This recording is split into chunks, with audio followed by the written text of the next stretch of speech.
Видиш ли го, веднага ми кажи. Ето го. Направи флип. Е там. Не мога да го видя. Направи флип, тати. Къде са е?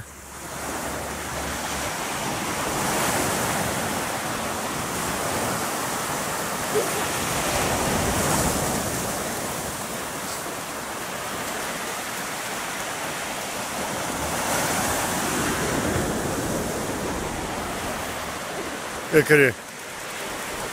Ловят. Ловят нещо, но не знам какво е. Ето го.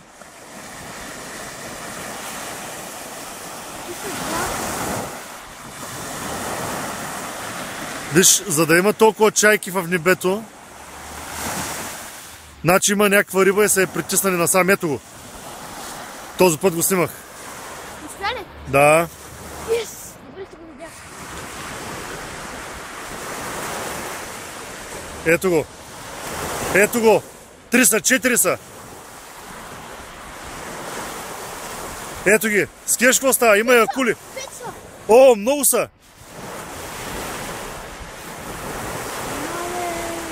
Това е тяло стало. Много са. Посаждаш. Дари, какво гледаме, тати? Не! Гледаме!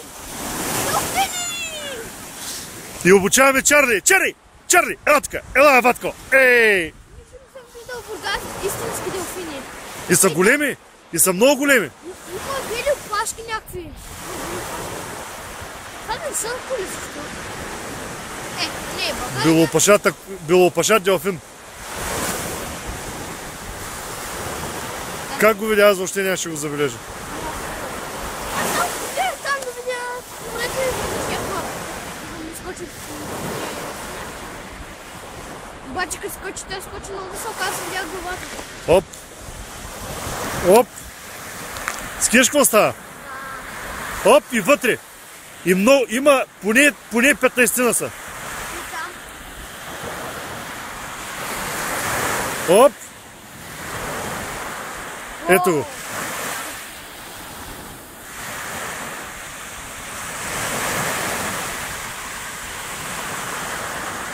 Не знам какво са притиснали. Притиснали са някаква риба насам, ма каква е? Да, те не са някакви. Гледай, страхотни са, страхотни са.